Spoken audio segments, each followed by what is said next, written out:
Mr. O'Rourke, if I may raise a particular issue with you. I was very happy to see you mention the Ardnacrusha Visitor Centre. It's just a few kilometres upriver from my own home, and I've been to the centre, and it really is fantastic. And I'd congratulate the ESB on that they've embraced their own industrial heritage, and indeed the ESB was born in Ardnacrusha, and it's something we're very proud of in Limerick and in Clare as well. I noted your personal note on your father was had the microgenerator on the river in Monaghan. My own family were involved in the construction of Ardnacrusha, and it's something we're quite proud of.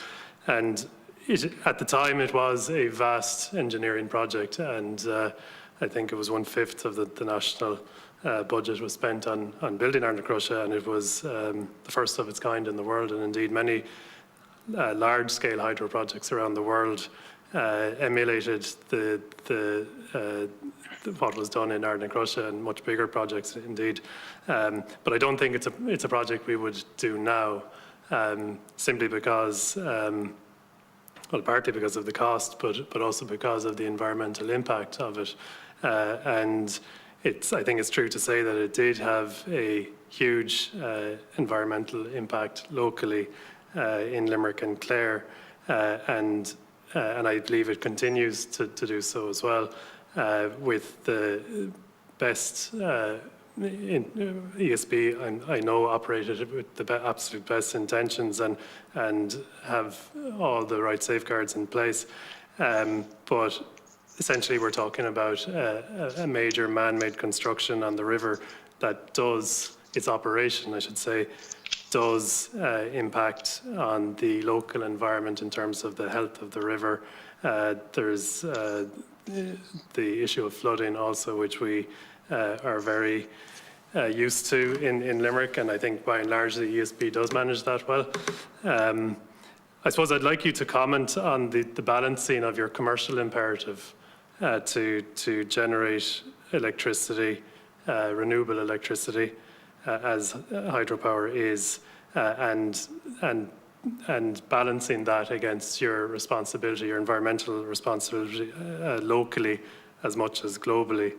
If you would just give us some comments on that. And then generally, I'd like you to embrace, I suppose, a review of that responsibility as well, not just with respect to Ardnacrusha, but more generally across the work of the ESB nationally and indeed internationally. In relation to hydro and rivers, or broader than that, Deputy?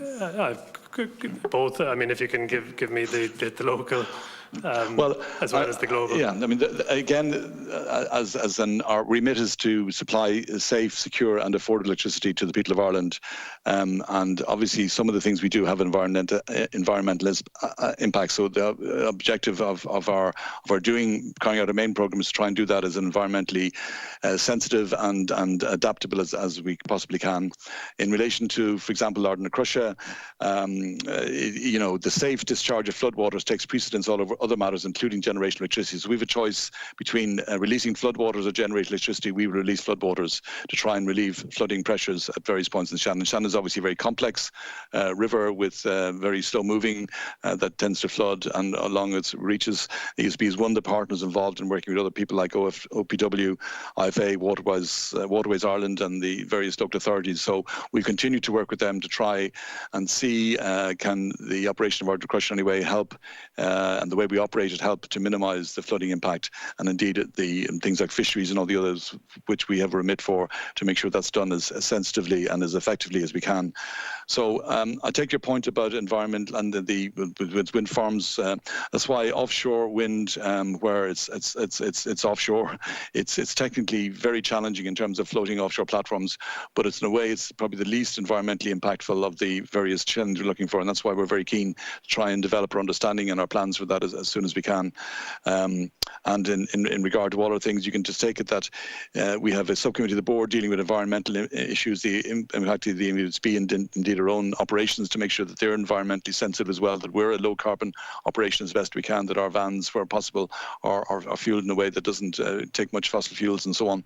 So it's a constant matter of imperative for the company and for our board to be cognizant of and impact on the environmental impact of all we do. So I take your comments, Deputy, and I'll make sure that we will continue to be very focused on that and try to watch out for that all the time, while also trying to provide safe, secure and affordable electricity to the people of Ireland. Okay, thank you for your answer, Mr. O'Rourke. We're out of time. We're up to 3 o'clock and we need to be out of this room now. I see Senator Higgins is asking that you might, for those questions that you didn't get to answer, and it was a very rushed session, and we'd be very happy to have you back, but you might consider responding in writing to some of those questions that... I know the one thing I know I didn't talk about was the leakages from the pipes. I couldn't read my handwriting. I read it afterwards. So that, it wasn't that I didn't want to talk about that. It's just we'll get back to that point. Very happy to come back to Senator Higgins on that issue. Okay, we'd very much appreciate that, Mr. O'Rourke. Okay, I'd like to thank you for attending today and engaging with the committee, and I'd like to thank the members as well for their engagement. And I think it was a very good and enlightening and helpful session. So I'll adjourn.